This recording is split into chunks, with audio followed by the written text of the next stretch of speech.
You get the pitch to put her away. This is exactly where we need to start seeing McCann move the ball off the plate. She's even in the count. She has another pitch to work with, so we really need to see her stretch the corner here. And she does, and it's hit on the ground towards short, out at second, safe at first. Good job there by Updegrove, who fielded it nicely. Smith thought she'd take it herself, which she ended up doing, but that allowed Scott to reach first on the fielder's choice.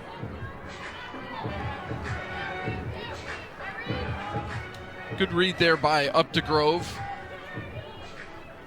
And her and Smith communicating well enough to get that out. There's 2 outs with the runner on first for Reese Atwood. And Atwood fouls one straight back. Atwood, a 20-game on-base streak, and that is the 4th such streak by a Longhorn player this year already. Yeah, Reese Atwood, one of the players on the Texas lineup that I am not so excited to see if I'm the pitcher for Missouri right now. And she fouls another one straight back. McCann's ahead of her 0-2 now. She totally has to set her up here. 20-game on-base streak, 480 she's hitting during that streak. That is impressive. Let's see what McCann does 0-2.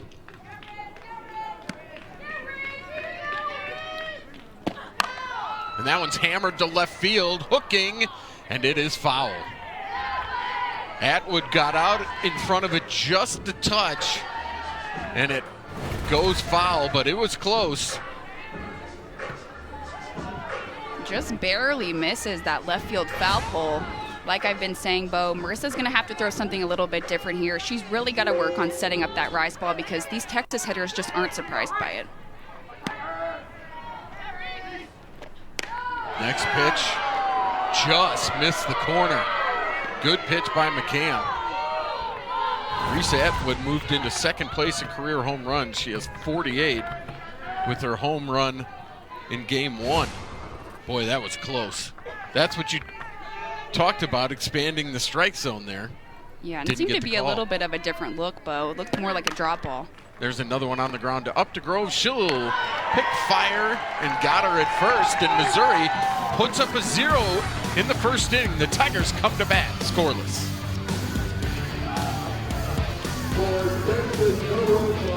First hitting 366. Crenshaw calls time. And here's a look at your Missouri lineup.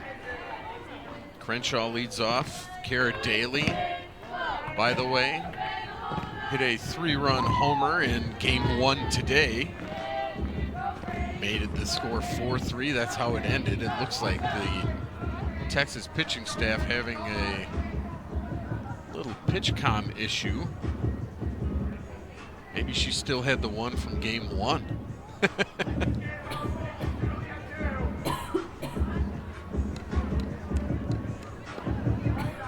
Did you have to deal with this, Maddie? I never did have to deal with the pitch comm. It's new this year, last year. So something new that they're introducing, but I think it is good. But it looks like she might have had a little bit of a battery issue. Looks like the iPhone watch, Apple Watch version, probably 2031. So humongous out there. First pitch is a ball to Crenshaw. As we mentioned, Crenshaw, the senior, 10 homers and 25 runs batted in. She'll take a strike on the inside corner. It's 1-1. This has been kind of a breakout year for Julia Crenshaw. Made some adjustments up in the box. When we talked to Coach Larissa Anderson, that's really made a big difference for her. She's standing taller in her stance and using her long levers to her advantage. Mizzou has 50 home runs this season in 39 games. They hit 40 all of last year for head coach Larissa Anderson. So they are seeing a few more power numbers. A lot of times, Maddie, this team can score. It's just a matter of outscoring the opponent. As Crenshaw does a nice job of fouling that 1-2 pitch off. But here's the difference in the swing you're talking about. Yeah, like I said earlier, she's standing much taller this year. She's able to actually use her length to her advantage, and it's made all the difference in her power numbers, Bo.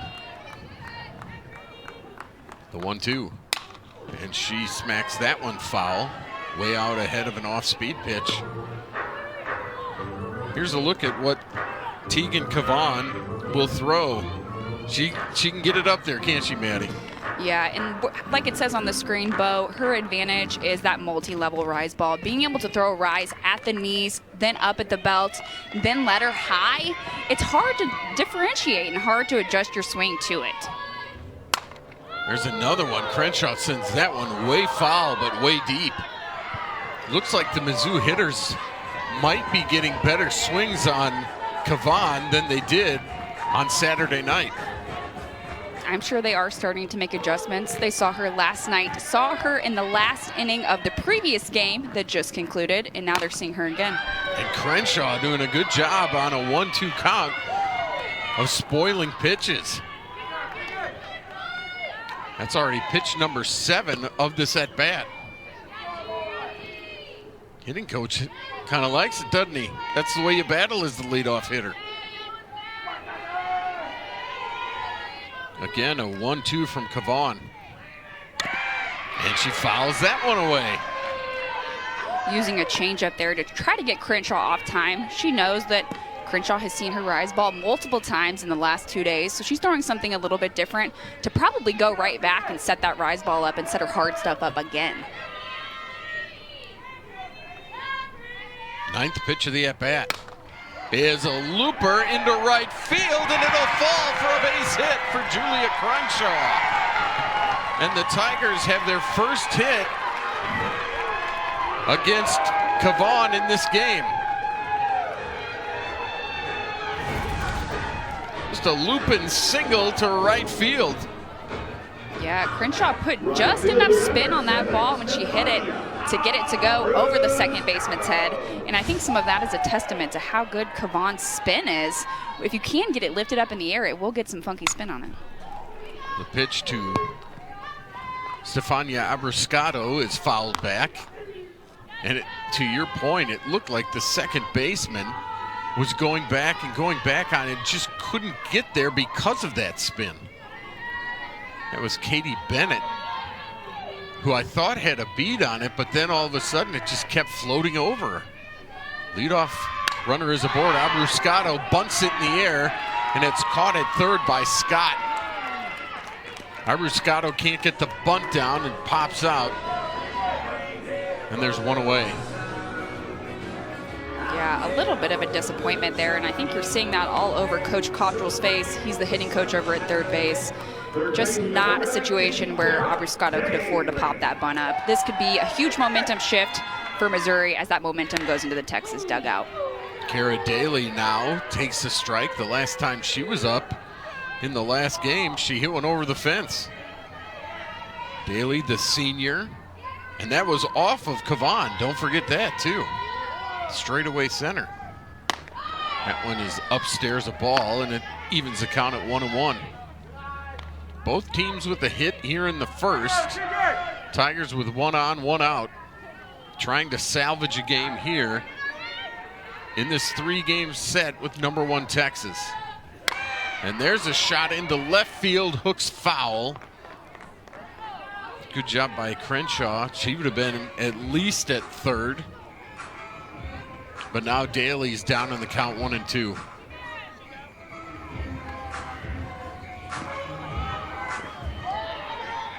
Cavan threw the 57th no-hitter in program history, and UT now has at least one no-hitter in all 7 years under Mike White. The pitch. That one on the corner, called strike 3. Daly took it on the corner. It's a good pitch, Maddie. Yeah, as I've been saying, her multi-level rise ball is what is so devastating. That pitch right there at the knees, you're probably thinking it's going down, but it actually has just enough spin that it does go right above her knees, and it's called for a strike. That'll bring up Taylor Ebbs, and she'll take a ball. The other thing that, as you could see on our replay with our great crew here at Mizzou Softball Stadium, is the ball sort of came back in over the plate. She has a lot of action on it. The 1-0 to Ebbs. That one's upstairs. It's 2-0. Crenshaw still on first, but now 2 away.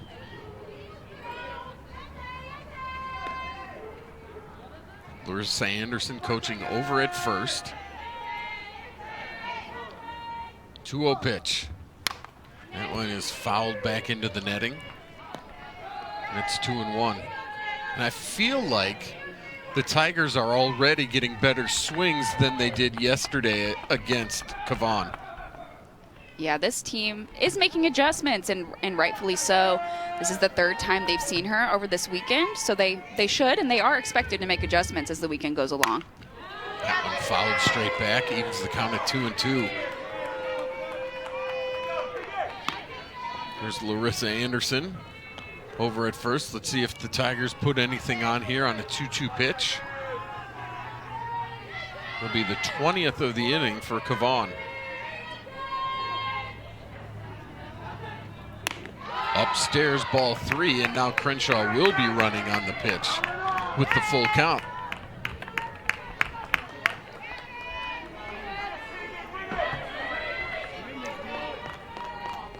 Three-two, 2 outs. Crenshaw will run the pitch, and it's hit on the ground to second and through the legs of the second baseman. Going to third is Crenshaw. She's safe. Aggressive base running there by Julia Crenshaw, as not coming up with that one was Katie Bennett, right through the wickets.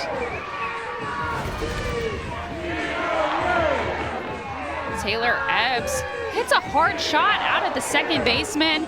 Goes right through her legs, isn't really able to get a clean glove on it. Julia Crenshaw does a great job at going first to third on this play, and she's able to advance her team right in scoring position. That's the third error of the season by Texas, or of the series, I should say, by Texas. And I'll tell you what, that was a hard hit ball with spin for Bennett. She knocked it down, but then couldn't even throw Crenshaw out at third. That was the big part of that play. And that'll give a chance to Maddie Walker, Madison Walker, the first baseman, the sophomore, will get a chance here as they're going to go talk to Tegan Cavan and probably tell her, hey, nothing hurt.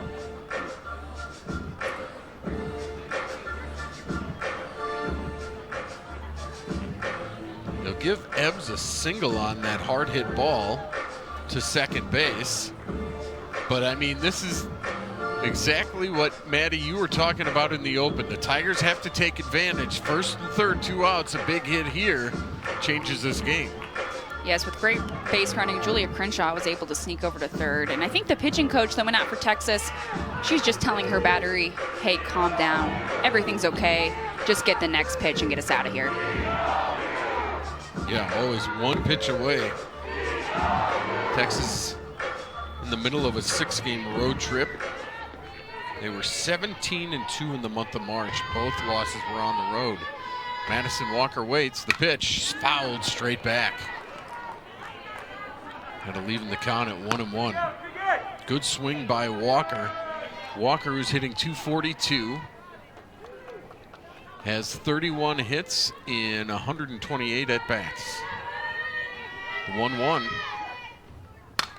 Fouled back again. And again, Cavan is ahead now, 1-2.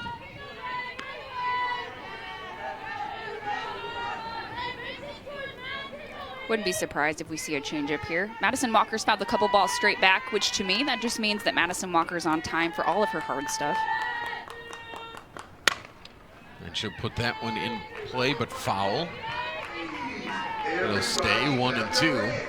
And the Tigers, who got a big hit in the 7th inning of game 1 here today, but it wasn't quite enough, searching for another big hit to just take their first lead in the series. Again, the 1-2. Swing and a miss. Good pitch by Cavan. She goes down low to get the strikeout. No score through 1-1. Leading off for Texas in inning number 2 and taking a strike. Right down central's Jolie Mitchell. Mitchell, the senior, hitting .402. Texas has 5 players batting better than .400. That's amazing. Yeah, to your point, Bo, Marissa McCann and this Missouri pitching staff as a whole cannot afford to take pitches off against this Texas team. There is not one hitter in this Texas lineup that you could consider an easy out.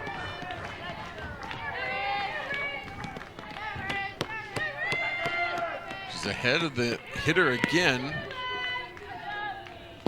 0-2, and that's a good pitch.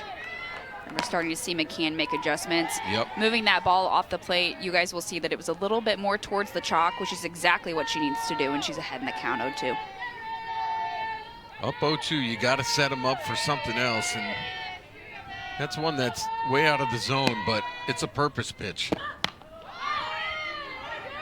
And then look at that, comes right back inside, and just getting a piece of it is Stewart. I should say Mitchell.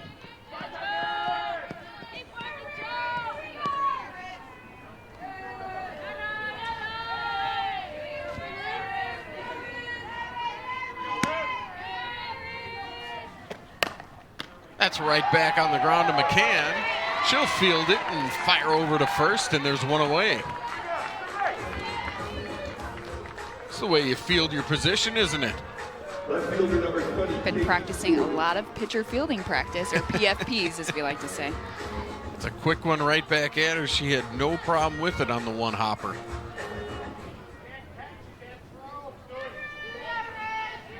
That'll bring up Katie Stewart, who we mentioned in the open. Stewart hit a bomb in game 1 here today. She skies this one to left field.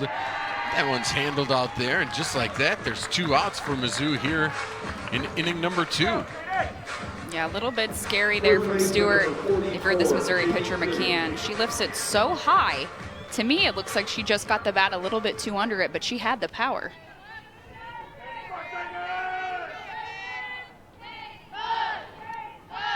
And McCann cruising here in the second. Doing a good job of keeping the hitters off balance as she pipes that one in for a strike.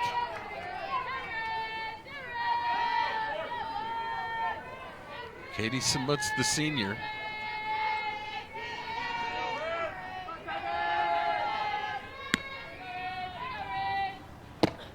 Simmons watches that one just high, and it's 1-1. The other thing that I do like about McCann is she's only at 24 pitches. She's being kind of economical through the first 1 2/3.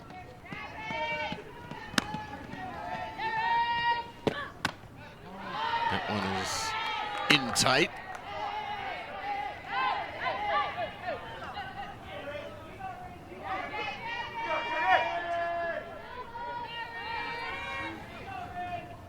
Two balls and a strike now. Into center field, but no problem for Langer as Langer ranges over and makes the catch. It's 3 up, 3 down, still no score. Yeah, the weather has wreaked havoc on all of us, and you're right. I mean, they're used to Friday, Saturday, Sunday, or Saturday, Sunday, Monday, 3 days in a row, and you pitch 2 of them, but it's been back-to-back. And that is a little unusual. Right. She's absolutely used to having that rest and having time for her arm to recoup on that off day when she lets one of the other Texas pitchers take the mound.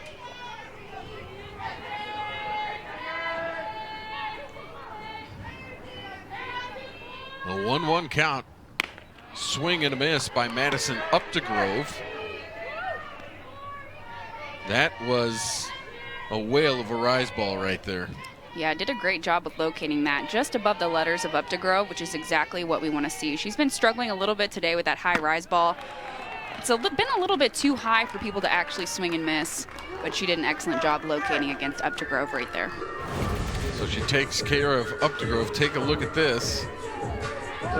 Just swings through it. That is her 3rd strikeout already here through an inning and a third. It'll bring up second baseman Sophie Smith. Smith hitting .235 on the season, steps in and watches the first one just outside. Yeah, if you look at that down and out pitch, Bo, she is absolutely trying to set up her rise ball with that. kind of hard if you're a Missouri hitter to go from down and away to up and in so quickly.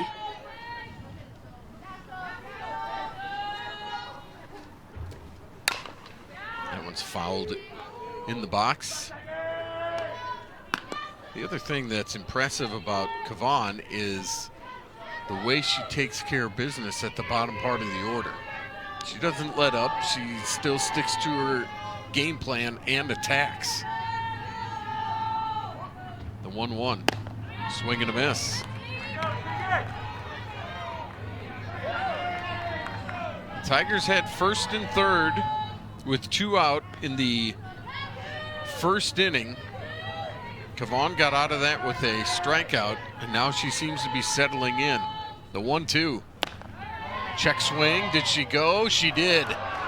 Strikeout number 4 as Smith sits down on the check swing. Yeah, it looks like Kavon really stuck to the scouting report on this. We saw 3 down and away pitches from Kavon, which is not her typical bread and butter, but did not let up against Sophie Smith, and she throws a great borderline pitch that Smith has to swing at. That'll bring up Kaylee Langer, the center fielder.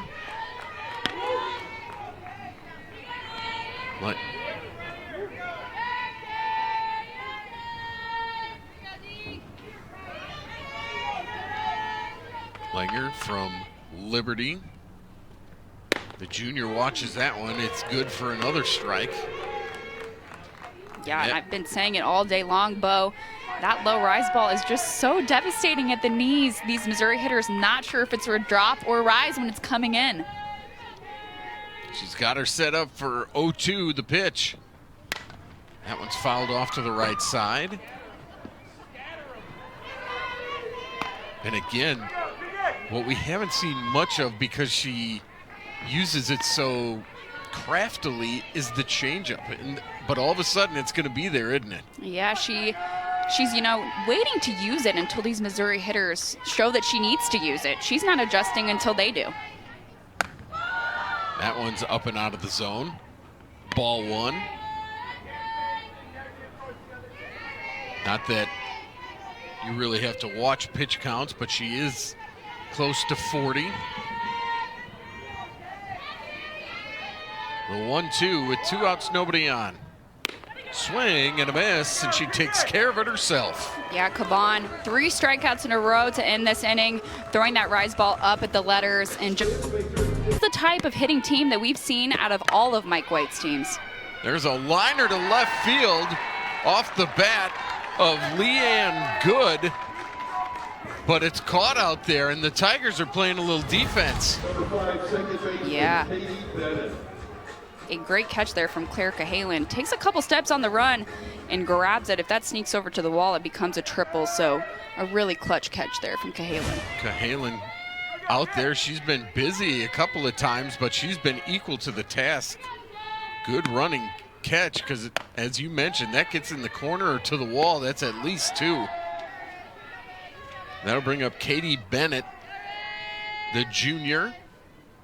Bats from the left side. She's hitting .357 on the season. And that one goes off her bat and foul. Looks like she didn't quite make up her mind on that one, or made it too late. Trying to get the slap hit to the left side. Daly playing in at third. McCann coming back. Squares to bunt. It's good for a strike anyway. Marissa McCann paints the black, and she's ahead in the count 1-2. Bennett with 30 hits and 23 runs and 84 at-bats. She has 1 home run on the season, 10 runs batted in. She tries to start something here with 1 out, nobody on base.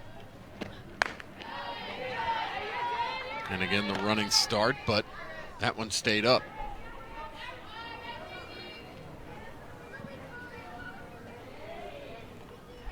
No score here. Top of the third.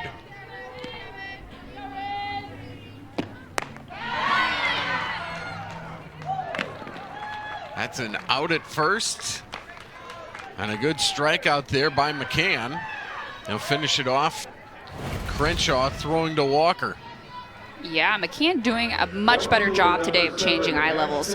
Throws this ball down and away, and the hitter is really expecting a rise ball out of McCann. That's why this pitch is so nasty. She has nothing to do but swing because it's 0-2.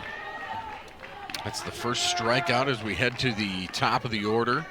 Ashton Maloney singled her first time up. If you remember, she was down in the count 0-2 and drove one right back up the middle. For 75 batting average, 16 runs batted in. And she fouls that one back.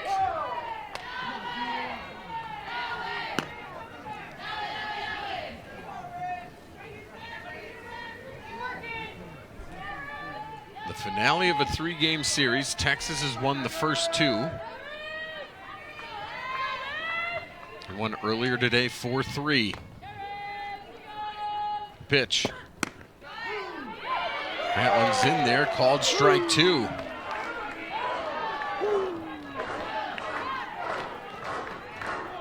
Ball and 2 strikes.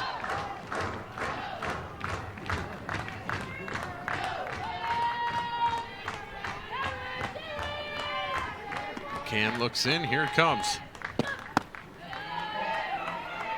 That one's outside. Maddie, that's the pitch you like. Just when you're ahead in the count, waste one. You got pitches to use there, right? Yeah, I think she just, got it a little bit too far out to this lefty. But, she's doing what she's supposed to be doing. The plate, somewhere that hitter can't grab it. And the off-speed pitch there is a beauty. How about that? Strikeout number 2 on the day. And we will talk to head coach Larissa Anderson when we come back. Re-enter, but we'll see Blackston right here. And she takes a strike. It's kind of interesting to see a pinch hitter this early in the game. Wondering if they're just trying to generate some type of momentum by letting Blackston, who's a slapper, put the ball on the ground against Kavan. She watches that one outside. And the Tigers would love to get something going against Kavan. Had something cooking in the first inning with 2 on and 2 out. Couldn't play to run. That one is out of the zone as well. It's 2-1. And I think this game is really going to boil down, Bo, to what team is going to score first. I think that is really going to be who wins this game today. Blackston slaps it foul. Evens the count 2-2.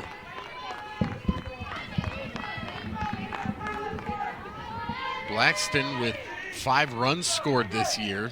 Doesn't have a hit yet, but this is just her 3rd at-bat of the season. 2-2. Just missed. I even waited for a second there. That was a good pitch by Kavan. Really a very close call for Blackston to be watching this pitch. It is a very borderline miss, but a great pitch from Kavan. That's exactly what she needs to do in this situation. That one paints the black. Called strike 3. And that's strikeout number 5 in a row for Kavan. What's so interesting about this pitch is Kavan pretty much goes right back to the exact same pitch she just threw to Blackston. Maybe a hair lower, but Blackston looks like she was fooled this time. And so that'll bring up Crenshaw, top of the order for the Tigers.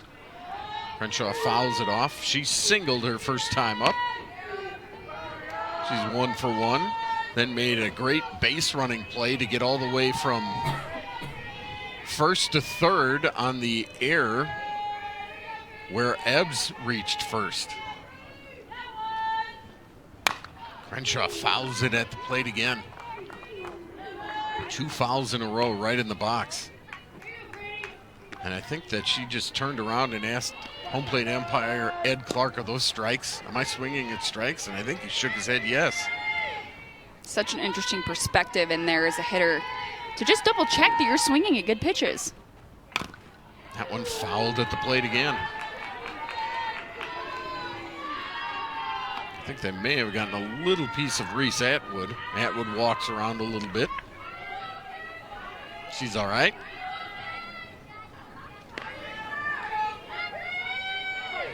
And it'll stay 0-2. Nobody on, one out. Series finale here at Mizzou. The 0-2 pitch. Fouled again. Boy, Crenshaw putting good hacks on it. This is what she wants to do to try to get one in play.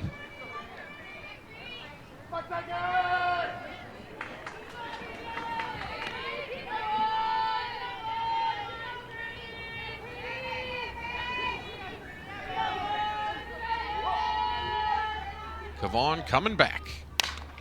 Hit on the ground in between third and short. The old 56 hole, and it's 2 for 2 day for Julia Crenshaw as she gets her second single.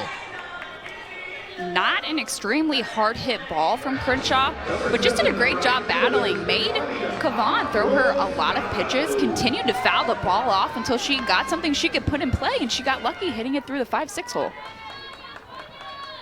So Crenshaw's on for Abruscato, who takes a strike. And again, Crenshaw, the leadoff hitter, really making things happen for the Tigers. Abruscato, you may remember, tried to bunt in the first inning and popped it up to the third baseman. 3 homers on the year for Stefania. The pitch. Ooh, and a good cut on that one. Fouled it straight back. Timed it up right. Just a little underneath it.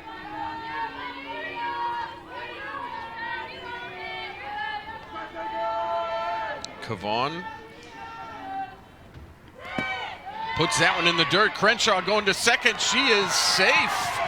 A good block there by Atwood, but Crenshaw read it well, and she'll make it to second base. The Tigers have a runner in scoring position. Yeah, if you guys pay close attention here, there was a block, and Crenshaw took advantage of it. She knew that that catcher was down on her knees. What's also very interesting, if you were listening in at home, the dugout keyed in that changeup. They yelled sit. They knew it was coming. That one is right back at Kavon, who makes the play. Crenshaw will go to third after the put out 1-3. So now, again, a runner on third with 2 outs. Kara Daly comes up, and the Tigers trying to break through here in the bottom of the third inning. The pitch, swing and a miss. A great situation to be in here if you're Missouri. You've got one of your best base runners on third base, and probably your hottest hitter of the weekend, Kara Daly, up in the box. Daly with 8 homers. 27 runs batted in. She would like to get number 28 here. Put her team on the board first. Sat on that pitch just outside. It's 1-1.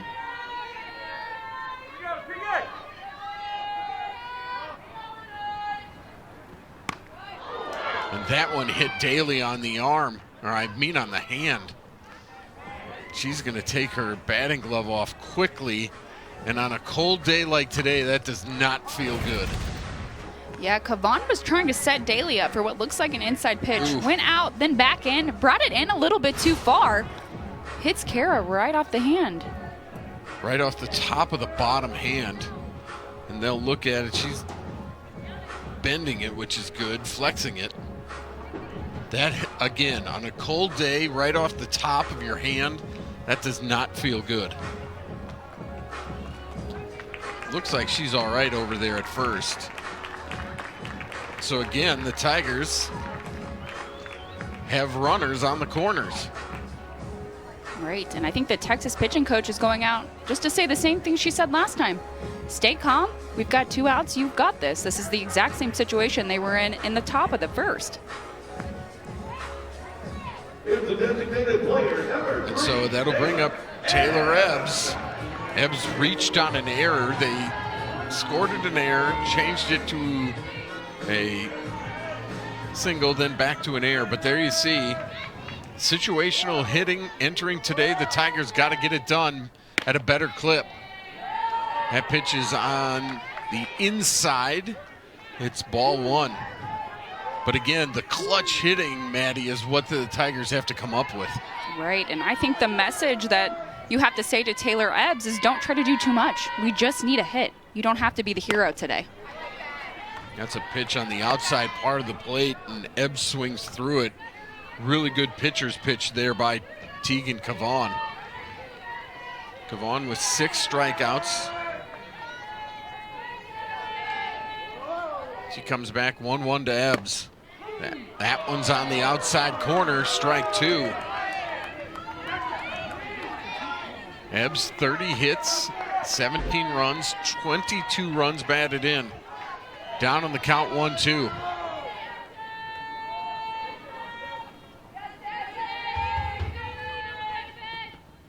Swing and a miss.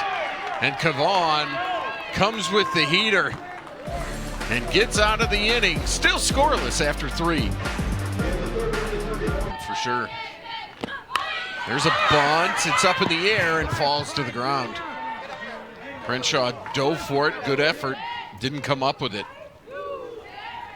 Texas trying to use a little bit of speed to generate some base runners here since they're really not getting on McCann as of the 4th inning. This is Caden Henry, and Henry lined out to center field her first time up. Watches that one. You remember that one. That was the one to Langer, who was sort of caught in her tracks and had to go up and get it because it was the hard hit ball right at her.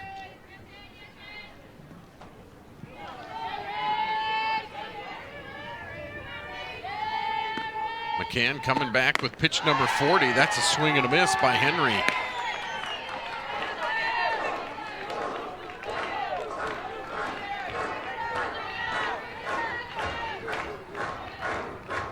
And now McCann ahead in the count 1-2. And she paints the outside black for strike 3.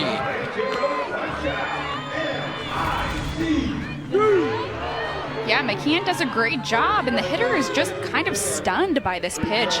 I think she was expecting something much higher, and she's caught looking at something right knee high down the middle of the plate. Strike 3, and she knew it today. 3 1/3, 1 hit, no earned runs compared to Saturday. This is what the Tigers are expecting from Marissa McCann, isn't it? Yeah, and I think this is what we've heard from Coach Anderson just in that interview. She's needing McCann to generate more swings and misses. She's needing to compete and use all of her pitches to her advantage, and she's doing that today. You saw Blackston out in left field. She takes over for Cahalan.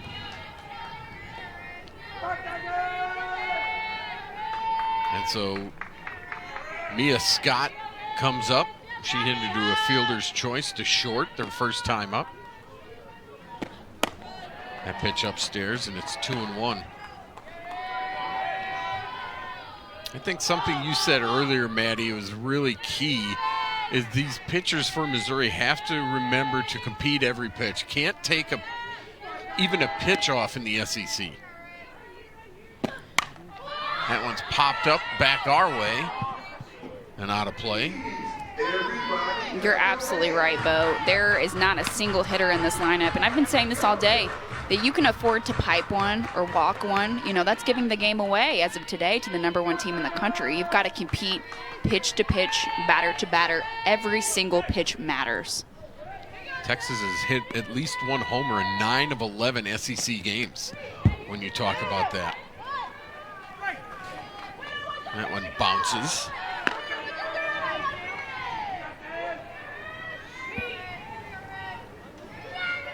We'll talk to Mike White in the next half inning. See what he likes and he doesn't like about game 3 here. 3-2. Hit in the air to center field. Langer on her horse going back. That one is gone. A solo homer by Mia Scott, and Texas is on the board.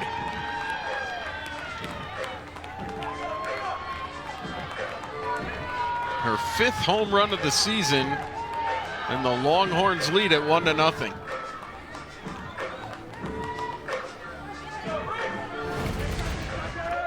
This is exactly why pitching to Texas is so tough. That's actually a great pitch by Marissa McCann. It's up and away to Mia Scott, but she's a second-team All-American last year. She's going to be able to drive any pitch that you throw her, and that's what makes this game so competitive, is both teams have to find a way to get on the board because Texas is going to score runs. Atwood now laces one to left, but it's foul. Yeah, just what we were talking about. That was not a bad pitch. It was up. It was competitive on 3-2, but give the hitter, Mia Scott, credit. She got on top of that one and laced it to center field and out of here. And that's exactly what makes Texas so clutch. They have a team full of phenomenal hitters that can hit any pitch thrown at them. And just what we just talked about, Texas has now hit at least a homer in 10 of 12 SEC games, and Larissa Anderson's going to go to the mound and talk to Marissa McCann and Julia Crenshaw. And I think this is more of a, hey, relax, it's only one visit to the mound. I agree with you, Bo. And I think it's a little bit of don't change your approach.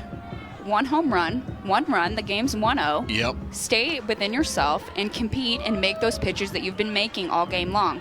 She's had one mistake. That wasn't even really a mistake. It was still a great pitch. And Mia Scott just got a hold of it and took it over the fence. So I think Coach Anderson there is just still wanting McCann to go out and compete against Atwood. McCann about to throw pitch number 50 against Atwood. That one's hitting the air to center field. Langer on her horse going back against the wall. Almost had it. It comes out and falls down. It'll be a double. What a tremendous effort by Kaylee Langer. She had it in her glove at the wall. The wall knocked it out, and it'll be a double. Yeah, Langer pretty much runs full speed into the wall. Again, not a horrible pitch from McCann, but it is a little bit up. But Langer, like I said, running 100% straight into the wall.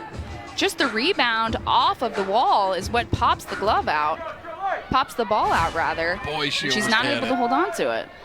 Nearly had another phenomenal catch. She had one yesterday. It was SportsCenter number 5, I think, last night on Top 10. That pitch is good for a strike. Atwood, by the way, now a 21-game on-base streak.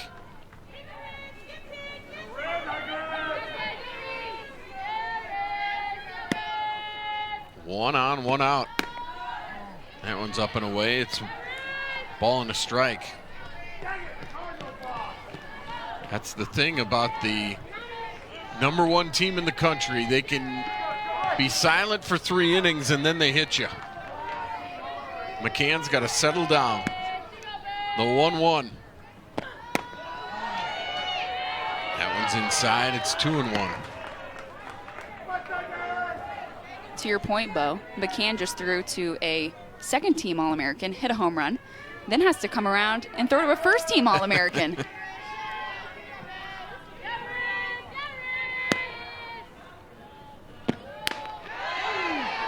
That one is in there for a strike. And it's 2-2 on Jolie Mitchell.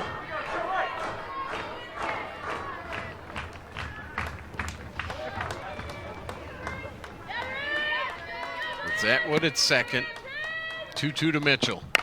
Hit on the ground to third, going to third, and a beautiful play on the fielder's choice. That's a great job by Updegrove going to Daly to catch the lead runner Atwood. And now McCann's a pitch away from getting out of this with no further damage. Left fielder number 20, Katie Stewart.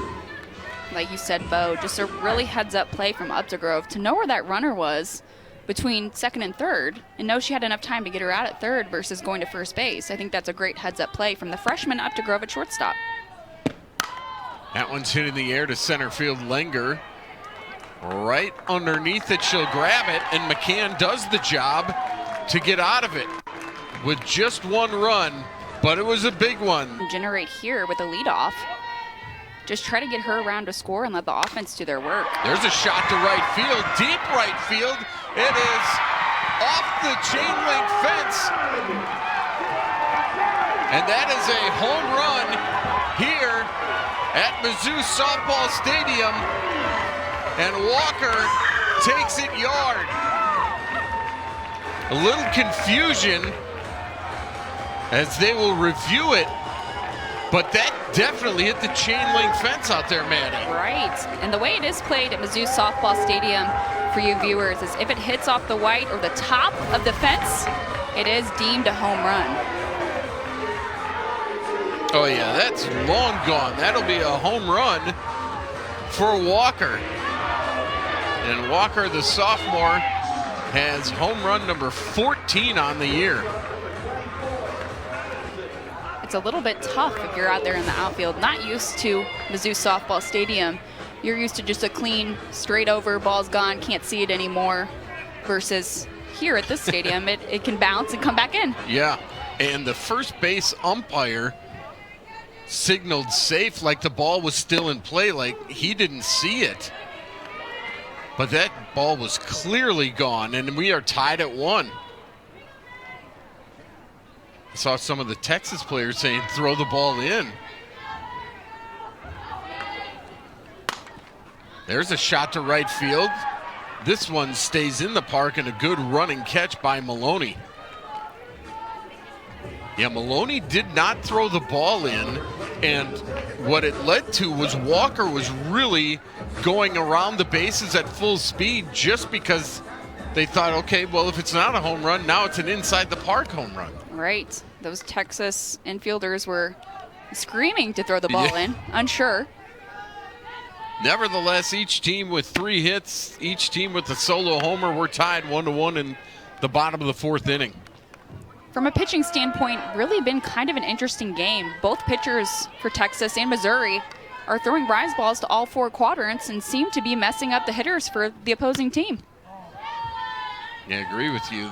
That one is outside to Sophie Smith. Yes, Smith struck out the first time.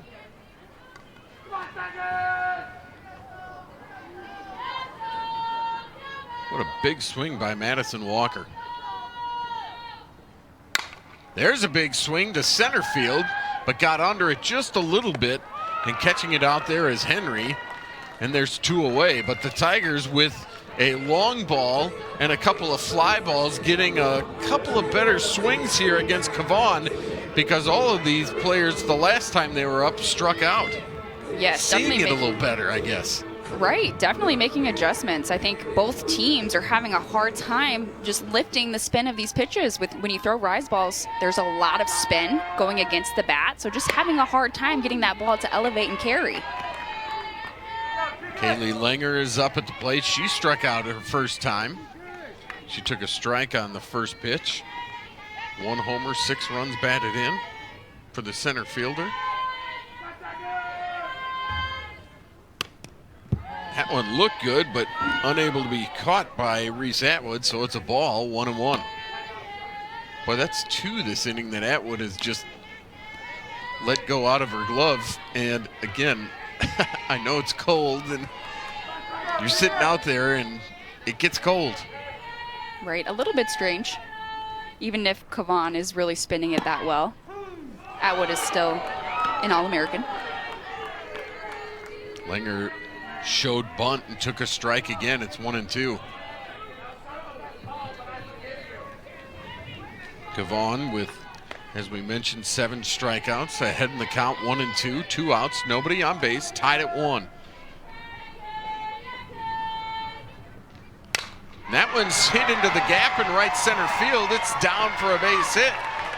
And on a 1-2 pitch, going the other way is Langer, and she's on with 2 outs. 4th hit for the Tigers, and just a solid base hit the other way. Yeah, that pitch just didn't do a whole lot from Cavan. It stays knee high, doesn't have a ton of movement on it. Kaylee Langer for Missouri, the 8-hole, is able to put it in play. Langer's been having a little bit of a down year, but does a good job at getting on base for her team. That'll get the 9-hole hitter Danielle Blackston up to the plate. She watches the first one. It's a ball. And it's 1-0. Blackston today 0 for 1, struck out, looking her first time up. But the Tiger hitters have certainly made adjustments the second time through. That one fouled back. She slashes at that one.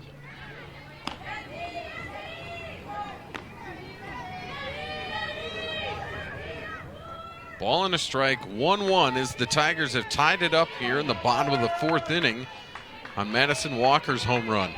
14th of the season. That one's outside and high.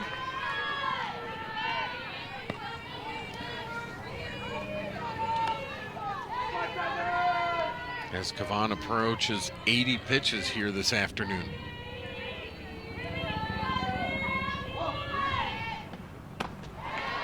There's a swing and a miss. Runner goes. The ball is thrown into center field.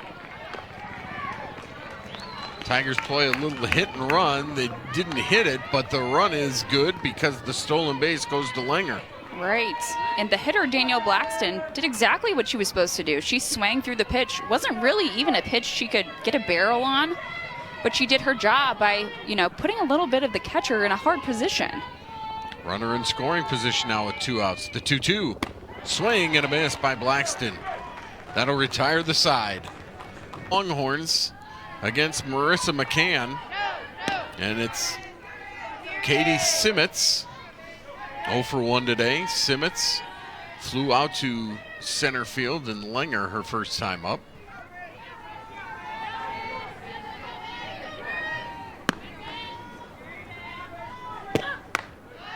That one from McCann inside, and it's 2-0. McCann would love nothing more, Maddie, than to have a shutdown inning after her squad equalized. Right. Like I've been saying all game, each team's got to keep the momentum in their dugout. They can't give it away to the other team. That one's laced into left field, and it is fair. Down in the left field going for 2 is Simmons, and she's there with a leadoff double. Katie Simmons turned on that pitch, hooked it into left field, kept it fair, and by the time it got back in from Blackston, it's a double. Yeah, good piece of leadoff hitting. A ball in on the hands, and she's able to stick with it and drive it. Blackston does a good job of cutting that ball off the left fielder, because if it gets any farther deep in that hole, or in that corner, if you will, it's a triple all day. Adeo Wallace will be the pinch runner. Texas doing anything they can to score a run here. Trying to go second to home on just even a ground ball base hit. And that'll bring Leanne Good to the plate. Good's hitting .324 on the year. First time up, she lined out to left field, puts a bunt down, and it's a good bunt, fielded by the first baseman, Walker. Walker tags her for out number 1. And it looks like Julia Crenshaw wants, and now maybe Larissa Anderson wants the home plate umpire, Ed Clark, to look at something. They're going to talk about it.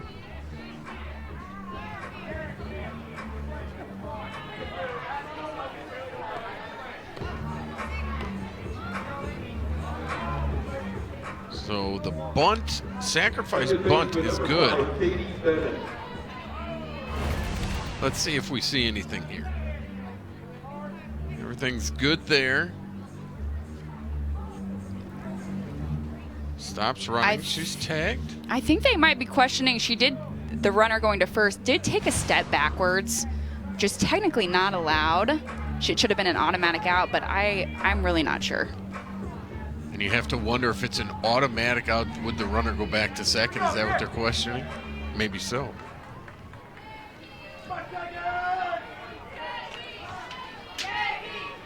As the wind picks up a little bit here at Mizzou Softball Stadium. Runner on third, 1 out now for Texas, as Katie Bennett is at the plate. Let's see if she takes a step back. She stops running, Walker's right there. Yeah, little mosey back.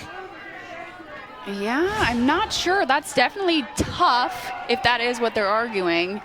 Not super clear, but I think they're trying to keep that runner off third base if you're the Missouri head coach. Yeah, exactly right. We play on, no review, nothing. And the foul back by Bennett evens the count at 1-1. Game tied, 1 apiece. That's Wallace on third. She's the go-ahead run with 1 out here in the top of the 5th. That one's outside, off the plate. It's 2-1.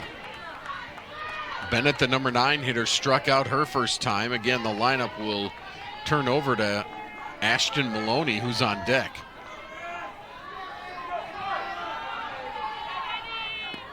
McCann coming back. That one hit in the air to short center field. Langer coming in. She's got it, and she'll throw home, and it goes past everybody, but Wallace wasn't going anywhere because that ball was so shallow that she had no chance to go, and it's out number 2. Definitely a little bit scary here from the Missouri defense. Langer catches this ball in center field pretty shallow enough that the Texas runner on third can't go, but then makes an errant throw a little bit too high for the first baseman to grab to cut it off. Missouri definitely got lucky on that one. Good job by McCann, the pitcher, to be behind the catcher in the spot she's supposed to be. She picked up the ball. Absolutely. There's a foul ball, and it's 0-1 on the leadoff hitter Maloney.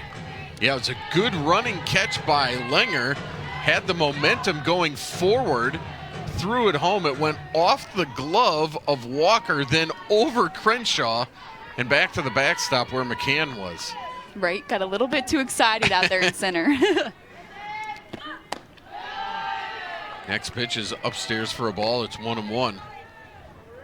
But a good job by McCann to induce what really was a shallow pop-up, and hard for Wallace to tag and score on that from third.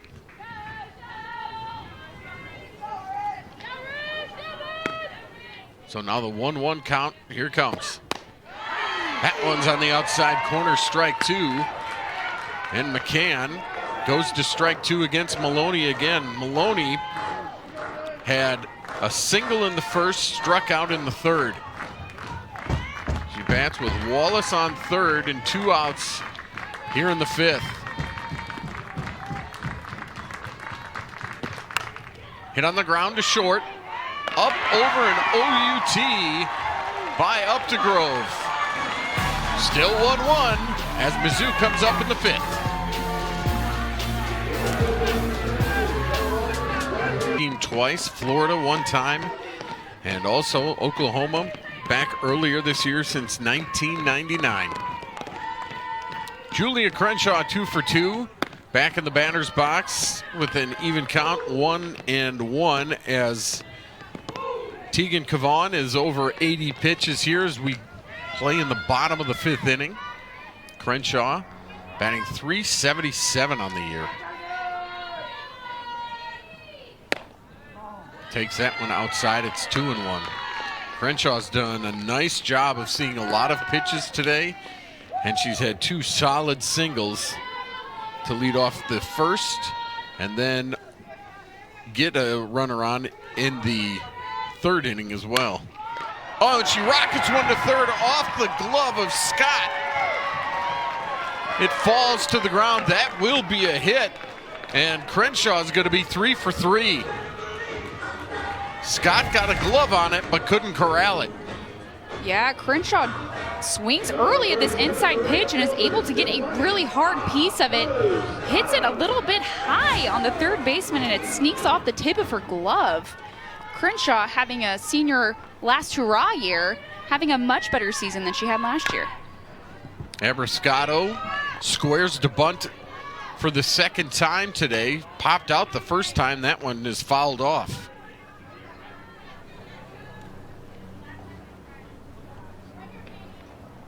It's 0-1, but the Tigers trying to play a little small ball to get that runner into scoring position. Abiscato gets this one down, and it's a beauty. The sacrifice just a little bit. Right. I would say it has to be. Kara has been, as I've said all day long, probably the hottest hitter in this Missouri lineup this weekend.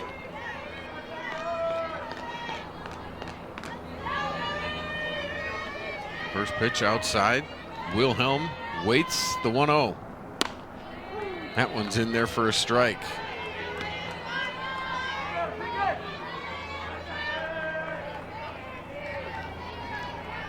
Ball and a strike now to Wilhelm.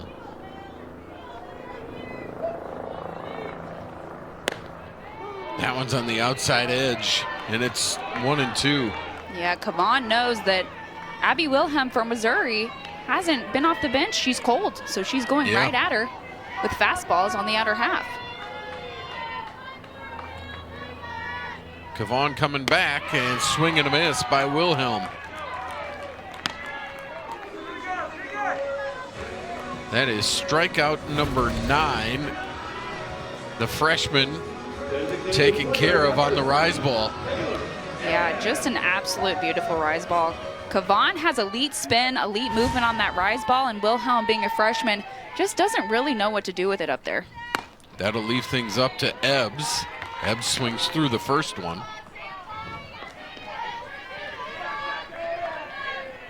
And it's 0-1. Crenshaw still on second.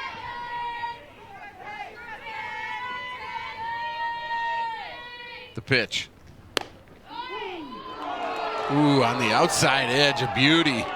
Kavan got the call on that one. And it's 0-2.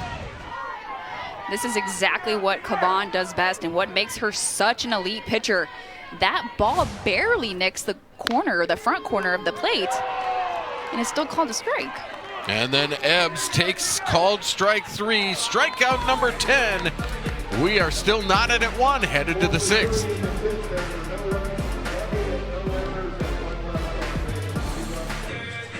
And Blackston still in left field, so we've had a couple of changes in the Missouri outfield as we played on here in game 3 of this series.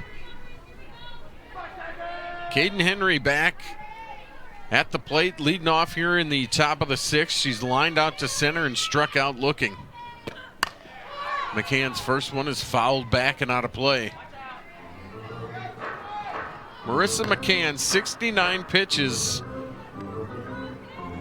She has 3 strikeouts, but really has pitched to contact very effectively today, Maddie. Right, and she's in kind of a game-changing situation here against the 2, 3, and 4. Can't afford to miss any pitches here. All 3 hitters are batting above 400. 2 of them have double-digit home runs on the year. So just a really important and game-changing situation if she would be able to come out of this unscathed for the Missouri Tigers. And she's ahead in the count, 0-2 to Henry. Texas has recorded 10 or more hits in 8 of 11 SEC games. She's held them so far to 4. That one upstairs, and it's 1-2. And again, she's doing a pretty good job of controlling her pitch count, only at 70 as we play here in the 6th.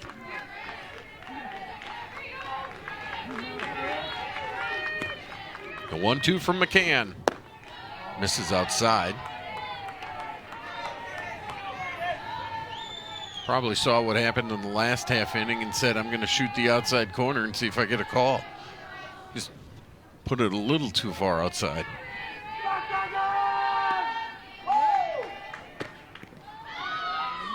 That one bounces in, and Crenshaw can't block it. Yeah, I think we're starting to see McCann try to introduce that changeup. I think the last 2 pitches she's missed a little bit too far outside, but she's trying to throw it, and she's trying to introduce it because she knows that they've seen her 3 or 4 times, with this being the 2, 3, 4. They're at least on their 3rd time through, and she knows she has to throw something that is not a rise ball. Now it's 3-2. Big pitch for McCann. That one's hit in the air to center field. Lenger is right there, and she'll haul it in for out number 1. Good pitch there by McCann. Got her to swing and lift it harmlessly to center. Number 10, Mia Scott. I loved the competition there from McCann. She throws 2 changeups that weren't great pitches, but she got the hitter to think. And she got the hitter to swing at her rise ball and miss because she was worried that she was going to come back with that changeup. Mia Scott, the last time up, looked like this. She came up with a 3-2 pitch. It was a rise ball, and she stayed on top of it and drove it to center field. It's Texas's lone run of the day, but Mia Scott hit that ball a ton and hit it hard. Her 5th home run of the season. As she's back out, Larissa Anderson went back out to talk to her pitcher, just probably to remind her, hey, we still have to attack. Right. I think getting Mia Scott out is a huge game changer in a momentum shift. She's a second-team All-American. You have to get her out because Reese Atwood is coming up to bat next. First-time All-American. Yep. So she has to compete here. Yeah, Scott then Atwood facing McCann. Here it is. That one's a little bit low. 4 strikeouts in 100 at-bats this season. That's incredible.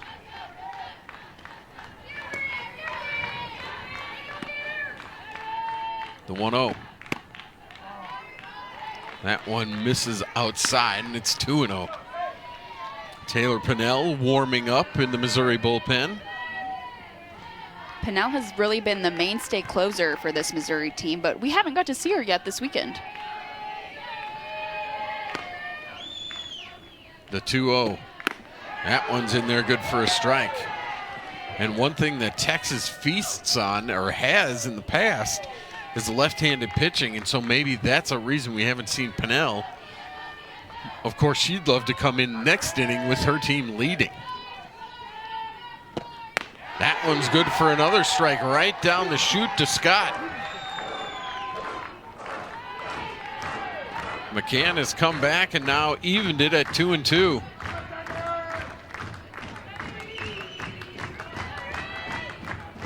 Scott all set. And that one's hit in the air, lazily to center field. Lenger's there, she's got it. 2 up, 2 down for Marissa McCann.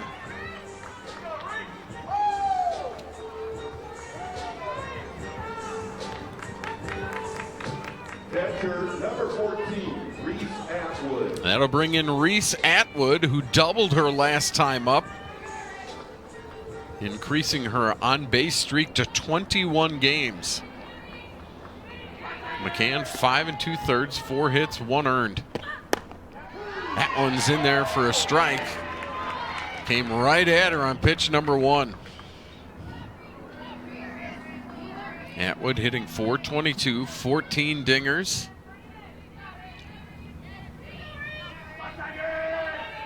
And awaits an 0-1. Down low for a ball, 1-1.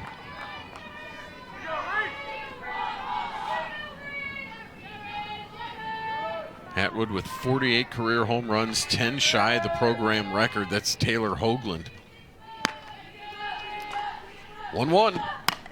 Sends it in the air. Will it stay in play? The Tigers chase it, but it is out of play and in the stands. It's 1-2.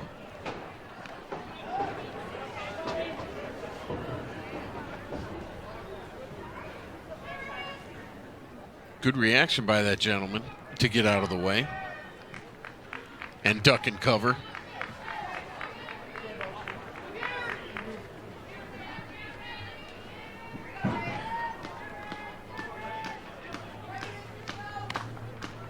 Need a couple softballs thrown in, so they do.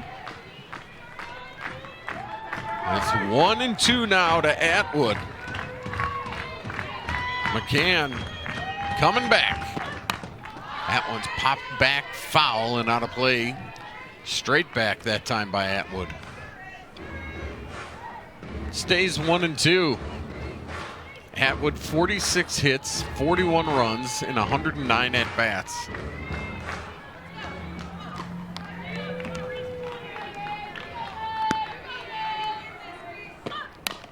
Hit on the ground to third, it goes foul. Kara Daly, by the way, who did not hit in the bottom half of the 5th inning, is back in there playing at third base. Again, she got hit on the top of the hand in her second at-bat today on the bottom hand. So I'm sure it was just a matter of, let's let you take this one off. The 1-2 from McCann. Hit into left field. That's a base hit. Atwood will stop at first, and she's 2 for 3.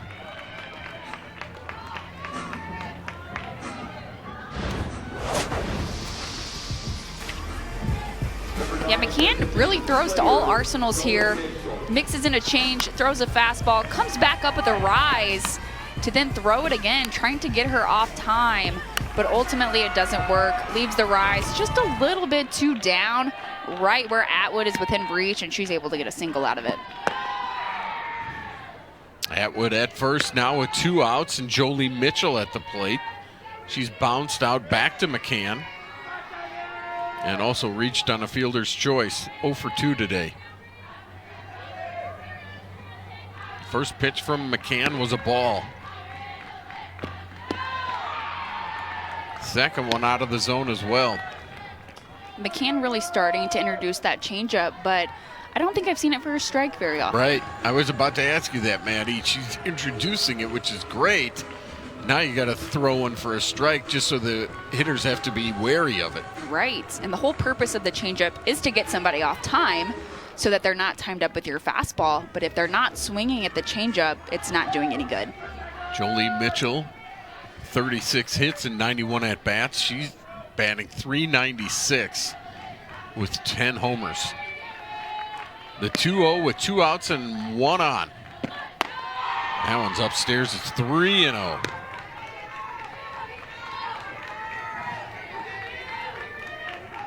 McCann trying to settle herself down a little bit here. Katie Stewart on deck. The 3-0.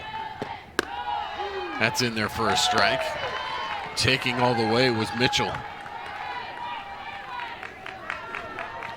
I think in this situation, that's a 3-0 take, isn't it? No green light on that one. Now it's 3-1. McCann's got to throw a strike. She does, and it's fouled straight back. And now McCann's battled back to 3-2. Atwood will be on the move at first.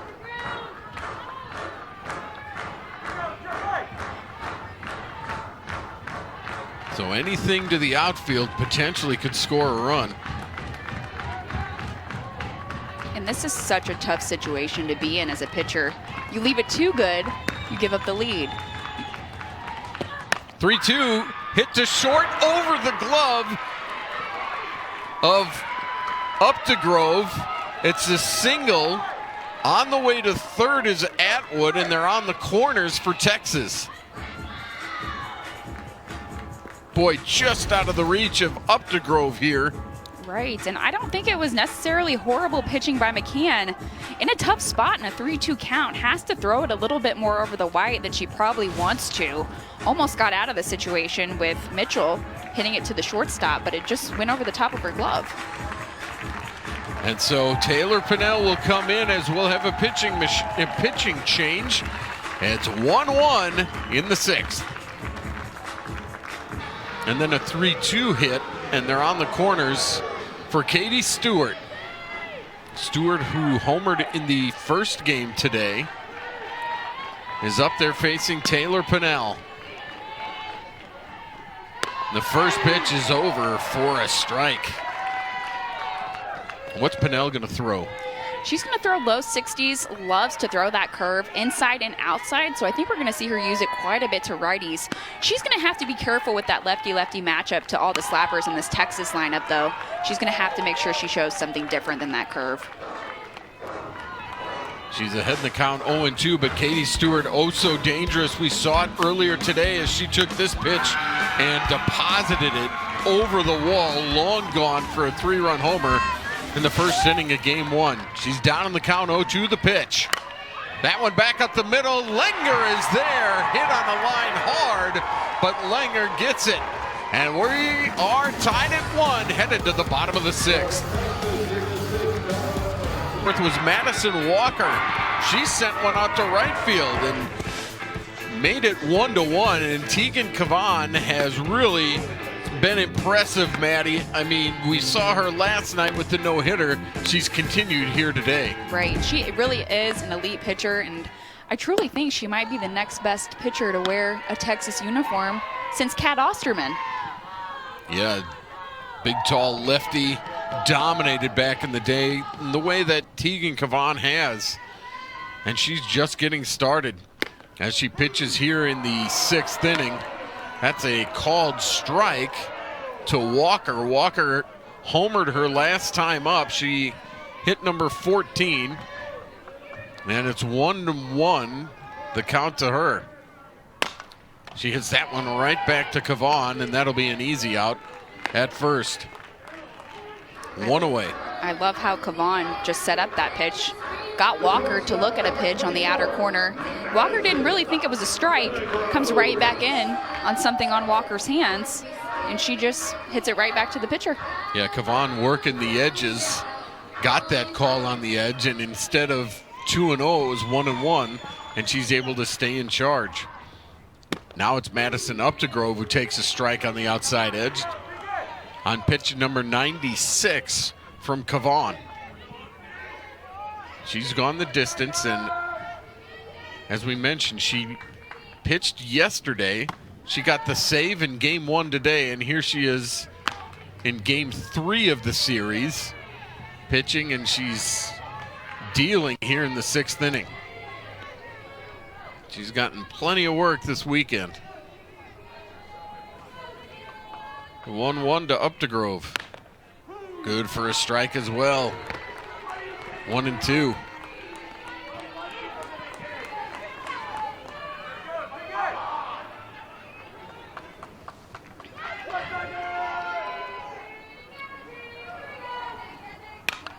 That one fouled straight back.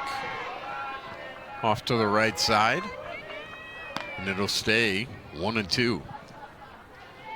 Updegrove 0 for 2 today. She struck out back in the 2nd, flew out to right field in the 4th. 5 hits for the Tigers, 6 for Texas. That one's just off the outside edge. Evens the count 2-2. And if you're Updegrove, you're looking to go the other way, get it to the grass, and maybe leg out a double. 2-2. Hits that one, foul down the 3rd base line.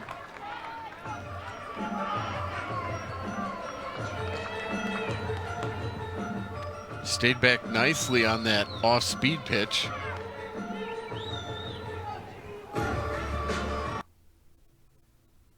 I thought that was going to be just past the base. 2-2 to Updegrove. She sends one out to 2nd and caught there by Bennett.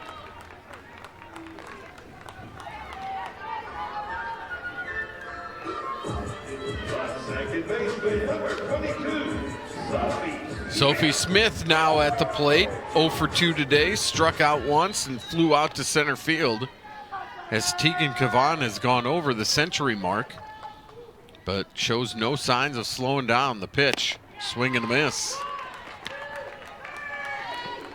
Sophie Smith finding herself in this Tigers lineup after a movement with a defensive change with the hurt first baseman Abby Hay moved Cara Daly over to 3rd base instead of shortstop so that Walker could go to 1st base, and Sophie Smith found a home at 2nd. Yeah, you mentioned Abby Hay. They hope to get her back soon from a little injury. There's Abby right there. Big bat in this lineup for the Tigers. Smith swings through it there, and it's 1 ball and 2 strikes. Definitely not a small feat for a freshman to be hitting off Cavan. Has already had quite the season this year. Pitcher of the Week on March 25th. NFCA Pitcher of the Week February 18th. March 18th. Swing and a miss there. Strikeout number 11, Texas, here against Taylor Pinnell. That one stays upstairs, called a ball. Honestly, Bo, I'm not quite sure where that one missed. Yeah, I was about to say right down the middle for a ball. I think that changeup might have caught him off guard. I know in my time as a pitcher, it always was said that it takes umpires some time to adjust to different speeds. Simmons fouls that one back. Simmons 1 for 2 today, flew out and hit a double. Watch this. You'll see this changeup go right down the middle, but that's a little scary coming she's able to get it and shocks one of the fans in the background. Pennell blows it past her for strike 2.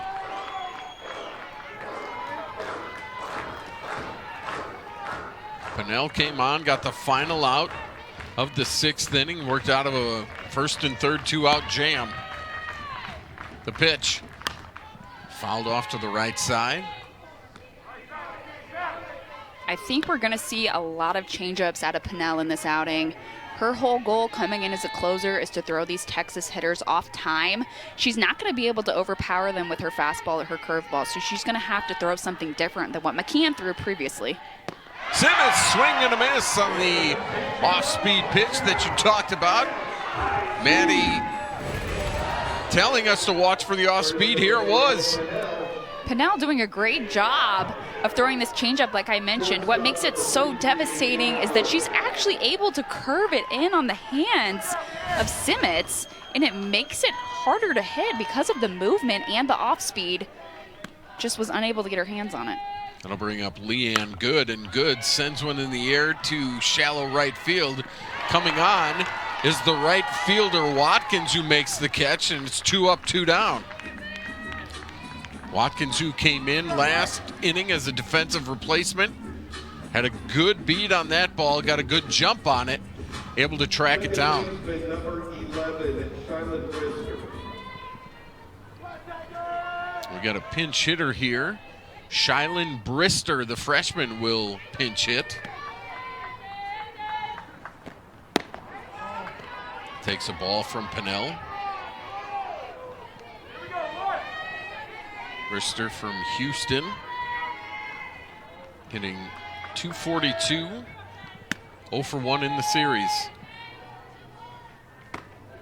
Looking to get on base and turn the lineup over for the top of the order.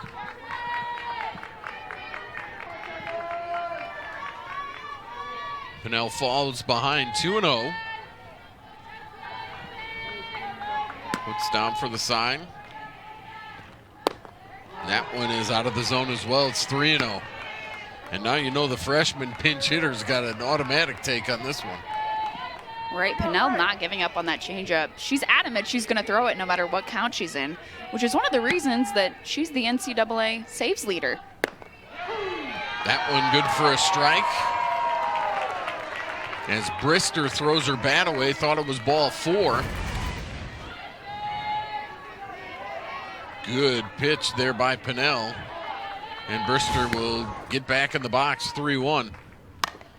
Hits that one fouling out of play, and it's 3-2. Pennell's fighting. The sun peeks through finally. It did. The sun is out. But Pennell is fighting, and that's really why she has been so good in the role that she's in. She comes in tough situations, game on the line, and executes and competes every pitch. Swing and a miss. 2 strikeouts in the inning for Taylor. With 2 really good wins over Oklahoma and Texas. Claire Cahalan back in there to hit. She slaps one foul.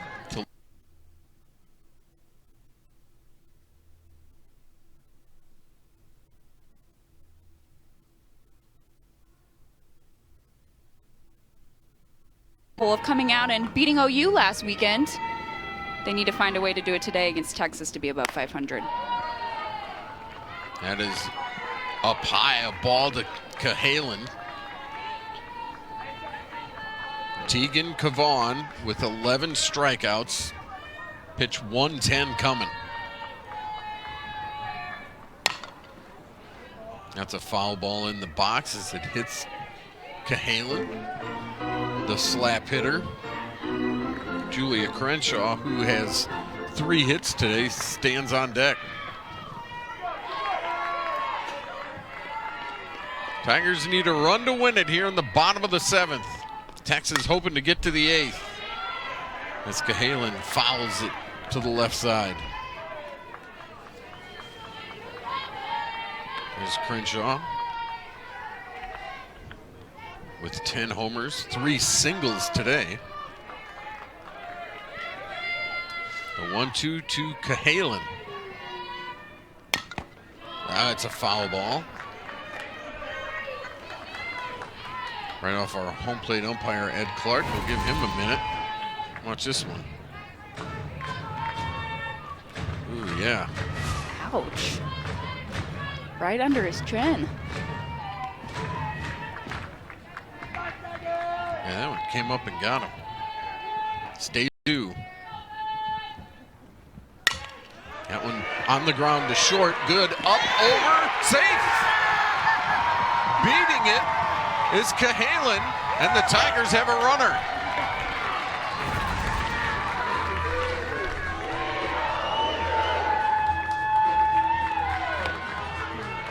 Wow, that was close. Cahalan's foot beats it by just a second, but she does in fact leg it out. Not even a question from the Texas coaches for a review, which can sometimes be typical in the 7th. That was a good stretch at first base by Mitchell. Actually, I should say by Schmutz. Look at that. Double-barreled action in the Texas bullpen. That's going to be Lali Gutierrez is in there, as is Mac Morgan. We saw both of them pitch in game 1 today. First 2 games, 6 hits against Texas. Today, 6 hits now with that infield hit by Cahalan. And that'll bring up Julia Crenshaw, who has half the hits. She's 3 for 3 today. And let's see if Cahalan's on the move. The pitch. Over for a strike, and it's 0-1. Tegan Cavan trying to get her team to the 8th inning. The pitch. And Crenshaw takes the ball. Evens it at 1-1. Tigers trying to get a win and salvage one in this 3-game series. Cahalan on first. The pitch, Crenshaw on the ground to third, to second 1, relay. We have obstruction. And let's see what happens here as she makes it to third. Running over the first baseman was Crenshaw. So the ball was hit on the ground to Scott, who went to Brister at second. The return throw to first was off the mark, and Crenshaw ran into the first baseman. The umpires, I think, are going to get together here as Crenshaw made it all the way to third. Take a look at this, Maddie. This is so tough here. The infielder, the first baseman, she is on her way to field the ball, which ultimately could result in the Missouri runner being out. This is going to be a tough call because the runner does have the right to go to second base as well on the errant throw. So we'll have to see what the umpires come up with here. Simmons is okay over there at first. She's up and walking. She's going to go to the dugout. I think we're going to have a new first baseman. However, the umpires are huddled to talk about this one. The out at second was certainly made.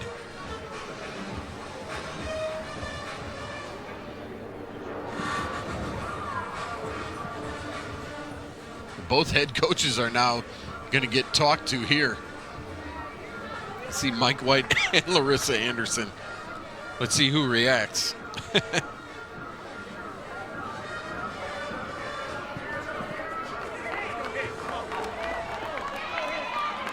And I think they're going to call Julia Crenshaw out. Such a tough call. Not much either infielder nor runner could do. The ruling on the field is out at second base, followed by interference by a retired runner, and therefore the batter runner is also out. Missouri is challenging the players under review. Okay, so what they're saying is the runner is out at second. That was Cahalan, but then interference on Cahalan as they tried to make the return throw to first. And so that would mean Crenshaw is out, which had nothing to do with it's right here. So if you watch here with Cahalan sliding into second base, it causes the Texas infielder to make the errant throw, which is why that interference call is being under review. And Missouri is challenging the interference call at second base. Again, Crenshaw made it all the way to third. The big call here, it's either going to be the end of the inning or the Tigers are going to have a runner on third or potentially second with 2 outs. It's tough all the way around, whether you're at second or you're at first. Cahalan has the right to the bag. And she stayed on the bag. Here we go. She's not After review, the ruling on in the field way, stands. We have the out at second base, and we have interference. And the batter runner is also out. The inning is over. That's Missouri's first challenge. So they will call Cahalan out, and that will end the inning. We are a 1-1 through 7 going to extra innings here at Mizzou softball field. Maloney here in the top of the 8th. Squares the bunt, takes the ball. And this is where Pennell is going to have to be extra careful, and probably the reason that we haven't seen her all weekend long. There's just a bunch of lefties in the bottom of the Texas order.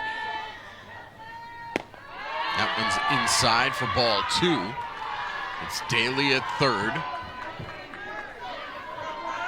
And that lefty-lefty matchup doesn't make Pennell quite as effective because she's not able to ride that curve in on their hands as good as she is a righty. That one's good for a strike. Nope, ball 3. 3-0. Daly's been crashing hard from third base. Updegrove at short.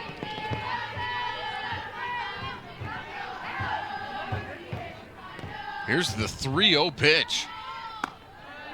And Maloney takes strike 1.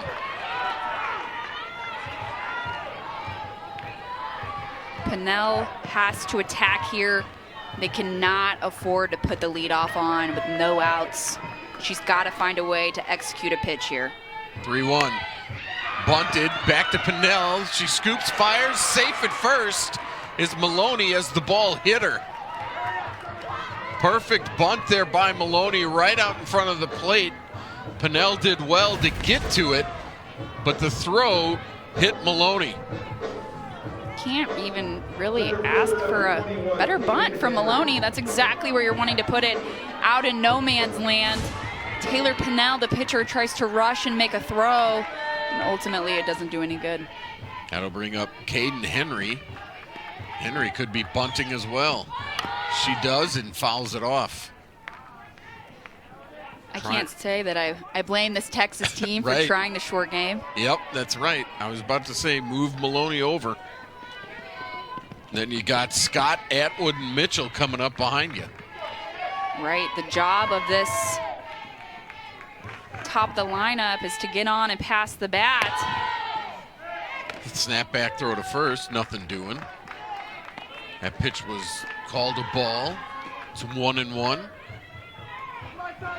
As Henry was squared around again. Henry just really trying to move Maloney over to second base and put her in scoring position. Bunt again, goes foul. It's 1-2. But that one looked more like a bunt for a hit than trying to sacrifice her over. She was out of the box in a hurry. Right, she's trying to kill two birds with one stone. Put the bunt down, move Maloney, and get on base. Pennell ahead now, 1-2. The pitch. Stays up high, and it's 2-2.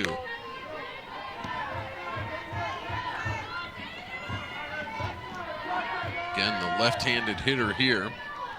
And on deck is Mia Scott. That one is served into right field, a base hit. Station to station for Texas. As Maloney goes to second, Henry's got a hit. It's base hit number 8 for the Longhorns. We are in a tough spot for this Missouri team, and Taylor Pennell, one swing of the bat, wins the game for Texas. And we are back up to Mia Scott, who hit a home run earlier in this game today. And now Larissa Anderson's going to go out to the circle, talk to her team, as the infield had gathered in. And I don't think you ask Mia Scott to bunt, do you? Not your 3-hole hitter. I definitely don't think so with no outs, Bo. Because this is what she can do. Bang! She hit that one to straightaway center field over the 220 sign for the lone Texas run. She has that ability, and she'll come up. She reached on a fielder's choice, homered, and flew out to center field. So first and second, nobody out for Texas. Right, and like I said, one swing of the bat could potentially win this game for Texas if they're able to hold Missouri down in the bottom. She did square to bunt. Takes a strike. I'm not sure if that was nothing more than, hey, let's see if they cover third, because if they don't, we're going to steal it. Now Scott will be in there to hit. 0-1. She bunts it. It goes foul. Good job there by Crenshaw to throw it to third, but again, that bunt was foul. So it's 0-2. This is just so surprising to me to see Mia Scott actually try to lay down what I would call a drag bunt. She's trying to be safe at first. I think they are just doing anything and everything they can to win this game right now. Now she has 2 strikes on her. She'll be swinging away. And she laces one into right field, a base hit. Watkins comes up with it. Everybody stops. The bases are loaded after 3 consecutive hits by Texas. Texas could very well, too, be trying to get this Missouri defense in their heads, trying to get them out of position so that they go hard somewhere. And so that'll bring up Reese Atwood. Atwood 2 for 3 today with a double and a single. Comes up with the bases loaded here in the 8th. Pennell gets ahead with a foul ball off to the right side. It's 0-1. Boy, 2-strike hitting for the Longhorns as they've come through on the last 2 hitters with base hits into right field with 2 strikes against them. And now Atwood pops it up. Will it stay in? Going over there is Walker. She's got it. A huge out for Missouri. Atwood pops out in foul territory to Madison Walker. And Pennell gets out number 1. And here comes Jolie Mitchell. A little bit of a crazy moment to see Atwood pop up in foul territory like that, being one of the best hitters in D1 softball right now. That one inside for a ball. And it's 1-0 to Mitchell, who's 1 for 3 today. 10 homers on the season. Singled back in the 6th inning.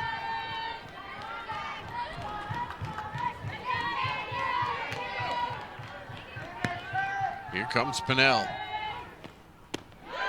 That one's good for a strike on an off-speed pitch. And it evens the count, 1-1.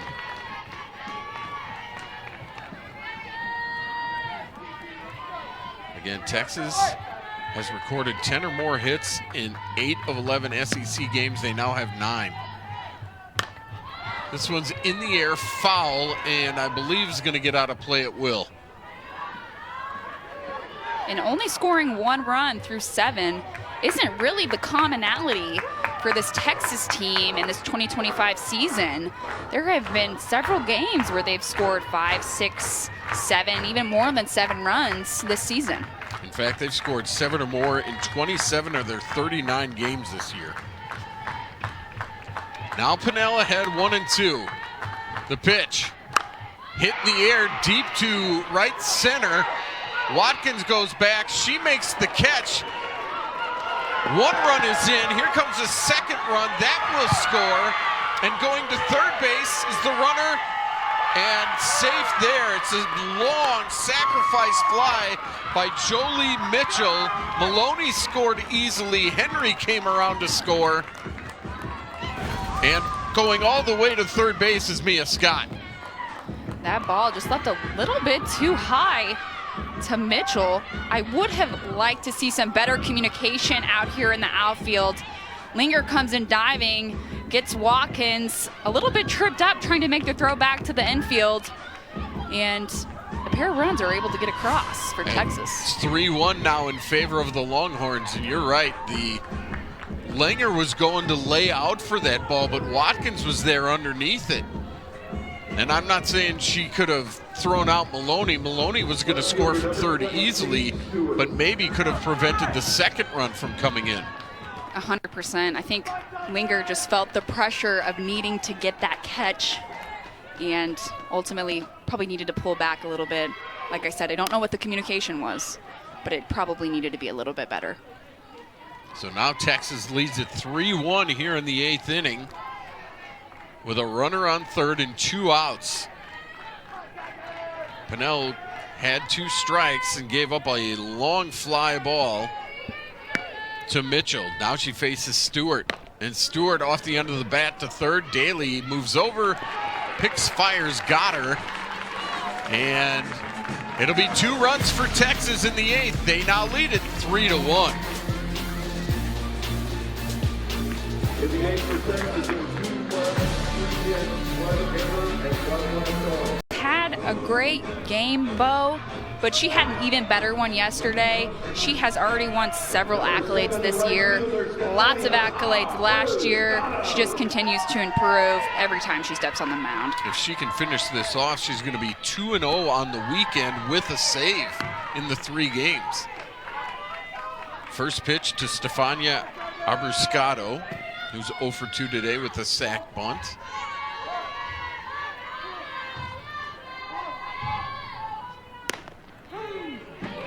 That one's good on the outside edge. It's 1-1. Tigers need to get some runners on base.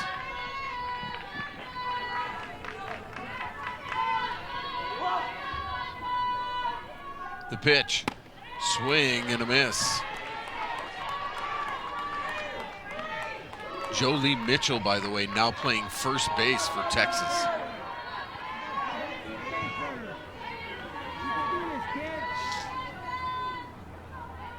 One-two, fouled back. Abruscato stays alive. Missouri's really got to focus on just passing the bat here. Just get on base and let the next person get a hit. They don't need to be swinging out of their shoes and trying to hit a home run and be the hero. That's not how they're going to win this game. They're going to have to claw away and find a way to get on. Abruscato pops it up. Over there is Scott, no problem. She puts it away, and there's 1 out.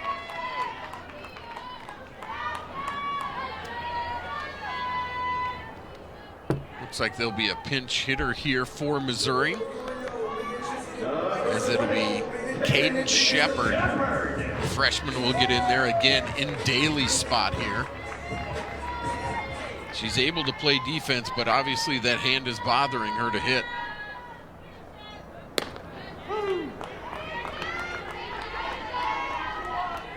First pitch over to the freshman is a strike. Shepard 1 hit and 4 at-bats this year. swing and a miss. One thing Kavan is doing such a good job at is she knows that Shepard just came off the bench and she's not wasting any time. Go right at her. Going right at her, knows she's cold, knows she hasn't seen a ton of at-bats this season.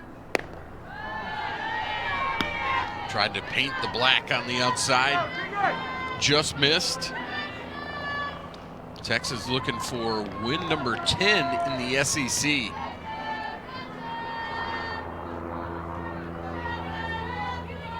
A 1-2 pitch. Called, strike 3, and there's 2 away. Strikeout number 11 for Kavan. Threw 4 pitches to Shepard, who's the pinch hitter, and 3 of them were strikes. Wastes no time, throws her best stuff, doesn't mess around, and has 2 outs now as a result of it.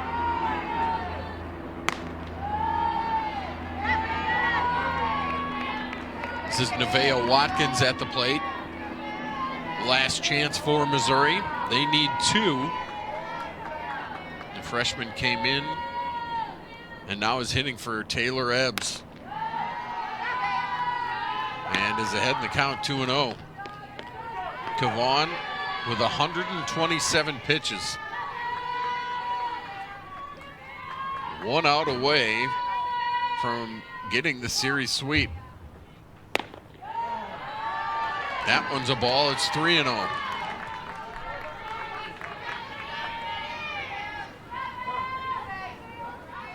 Just looking through here, I don't think she's walked anybody today. No. And this will be Nevaeh Watkins' first at bat, so I'm surprised to see Kavan go 3-0 on someone she hasn't seen yet. Yeah, absolutely. You just talked about all these newbies she's seeing going right at them. Watkins 1 for 2 on the year with an RBI. Way ahead in the count at 3-0. That one's right down central, and it's 3-1. Kavan trying to end it now for the Longhorns with pitch number 130. That one's in there for a called strike, and it's 3-2.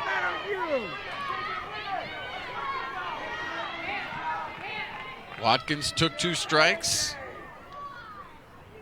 and now she'll go down and talk to Larissa Anderson. Yeah, what do you tell the freshman here?